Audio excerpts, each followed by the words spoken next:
Homo sapiens, the name for you, myself and every human being that exists on this planet. We evolved from Africa about 200,000 years ago and carried on evolving until we became what we are today. But are we still evolving?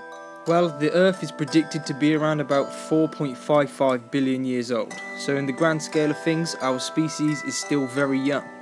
Other human-like creatures were around long before us. The oldest humanoid fossil was dated back to 4.4 million years ago. But because we as a race have developed this modern world of technology, ultimately to make our lives easier, has this stopped us from evolving further? Evolution is when genetic changes or adaptations occur when genes mutate and combine in different ways during reproduction. This is normally to help the species survive or reproduce more effectively and happens more frequently in a population. When these changes occur, they become more common across the population, giving an advantage to survive. So if the purpose of evolution is to survive and reproduce, do we need to evolve anymore? Are we above natural selection?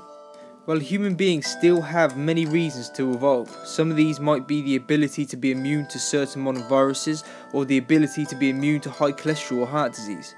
Our lives are constantly changing and our bodies will adapt to some of these changes. One great example of modern evolution is the ability to digest dairy. Originally, humans could only digest their mother's milk due to a gene that would eventually shut down when the child was weaned off the milk.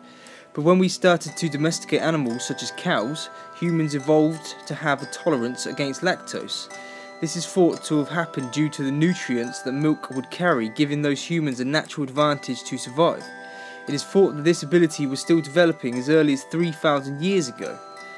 So we are still evolving and scientists think we are doing it faster than ever before. In the last 10,000 years, the pace of evolution has sped up 100 times. So what does this mean for the human race? Well, other than drinking milk and resisting diseases better, scientists think we are also losing our wisdom teeth and surprisingly that our brains are getting smaller. The average volume of the human brain has decreased from 1,500 cubic centimeters to 1,350 cubic centimeters in the last 30,000 years. Scientists are not sure why our brains are getting smaller, although there are some theories that as we evolve, our brains are becoming more efficient. But what will we look like in the future? Well, let's start at the bottom. We have evolved over the years to have become less reliant on the need to climb and have favoured the ability to walk. So nature has been slowly shrinking our toes to the point where we can hardly hold a pen between them, let alone a branch. Some scientists believe that in the future we will not have our little toes as we only need to rely on our big toes for balance. Another theory is that we will be much taller. Over the last 2 centuries, the average height of a human has increased by 10 centimeters. This is due to better nutrition available to us and being able to eat regularly. But just because we could be taller doesn't mean that we're going to be stronger. Due to the increasing reliance on technology, our muscles don't need to be as strong as they did. So the more our machines work for us, the less we need to do, resulting in a weaker race of humans. Over thousands of years, humans have been slowly losing their hair.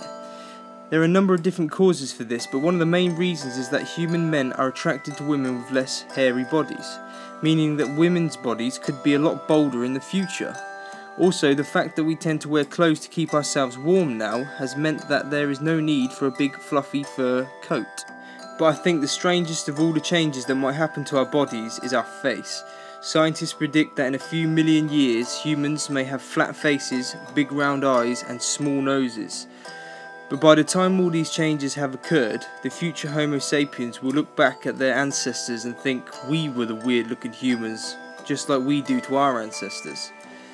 So I think one thing that we all must remember from time to time is that we might be able to fly thousands of miles in a plane or perform extremely complicated operations, but at the end of the day, Mother Nature is still looking out for us. Mother Nature still has a part to play.